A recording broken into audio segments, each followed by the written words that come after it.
thanks everyone for coming down to the LBB beach. We can talk about trends, we can talk about new technology, but I think everyone who works in the creative industry is talking about the money and the amount of stuff they have to do. Really, really interesting, because it's not really honestly affected the business that we do. It just affects the way that we do it. The idea that you create a TV ad, then you just do a little bit of social, a little bit of digital that spins off that TV ad isn't really the future. You know, we are looking at those channels in truly bespoke ways. So the content that we create has to be relevant for that audience, and we know the audience is different.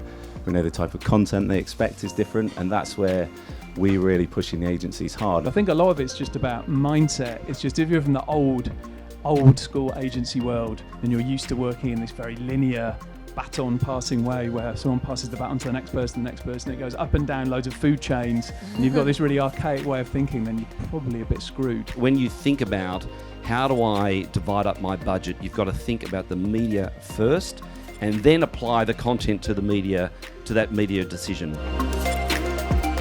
We're actually utilizing a platform that allows us to dynamically create content on the fly, so we can literally put pieces of content together, stitch them together, and talk to our customers with different elements of content.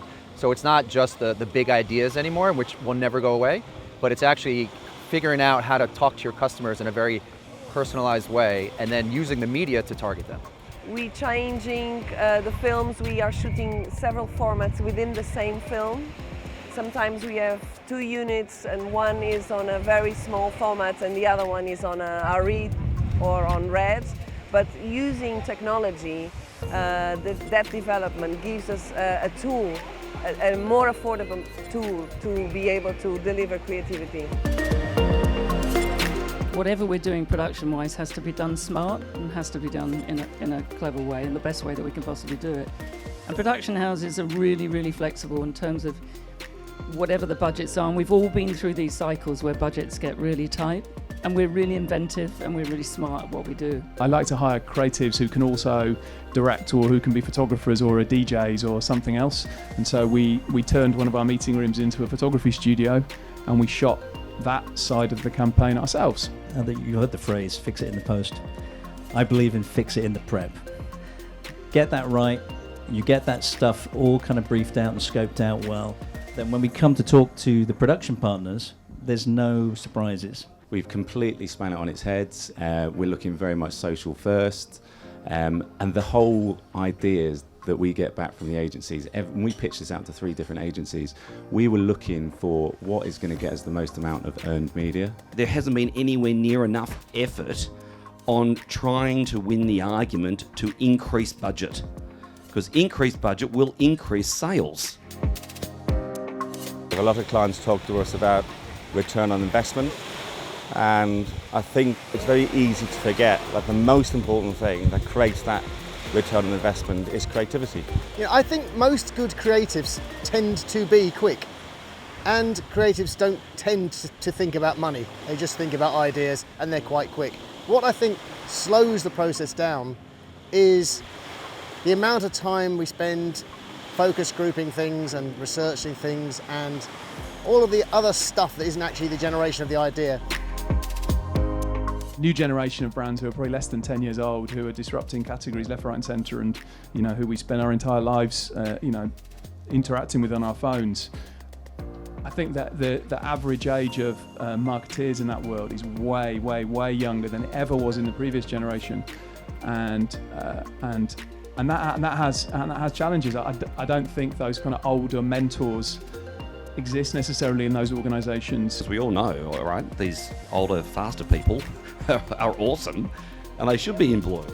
He said they're so smart, they're so fast. He said they're just great problem solvers, and they've got really, really extraordinary experience and historical experience to draw on.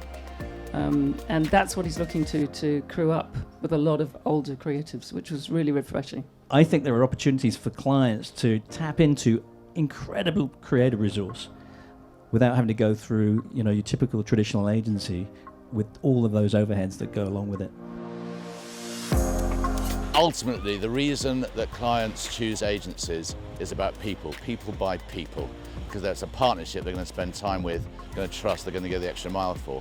Right now, I think every agency works still in the classic way where we get to a creative brief based on a consumer insight, get to what we think is a great answer, and then try and work out how we can apply that to media, and then when we've done that, work out how do we apply that to production.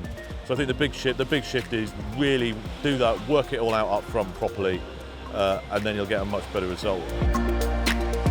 My head is exploding with buzzwords in the last 24 hours, but at the end of the day, it all comes back to doing great ideas. AI is happening when it comes to advertising, and AI is happening when it comes to media mix.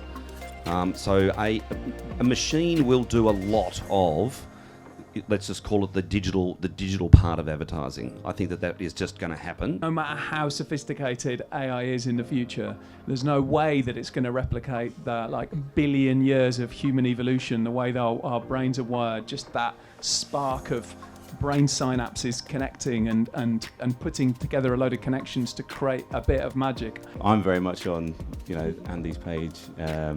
I can't see us relying on it. I think what I talked about before, the fear again of what that might look like from a client's perspective. There's so many nuances around things you write that might have a slight different meaning. Sport particularly being the one where you can upset someone in a heartbeat and you'll never recover. AI's not going to see that sign on the factory wall that says Vorsprung durch Technik. That's the little things, the bits of magic that will complement what AI does. There is no algorithm for creativity. What the machine can do is take the information, the data, and allow you to make insightful judgments about what it is you're trying to do and how you're trying to do it and who you're trying to talk to. And that will help fine-tune, if you like, the brief, so you can create the work you're trying to create in a faster time frame, or give yourself more time to think about what it is you're trying to do in a compelling way. I'm really, really optimistic. I think we're at a real cusp of change. If there's a great idea that delivers what you look for, whether it be in long term, short term, you'll pay for it. I think clients will spend as much as they want if you can prove ROI. Use the scarcity of our capability to get our margins up, to use our experience, to really go at the top pointy end. And you'd have to think that that's an opportunity. I believe that creativity will ultimately win. Our industry is having a rough moment at the moment, but I think we'll find a way for creativity to rise to the top again. Go to the right people for the right job and keep instructions clear.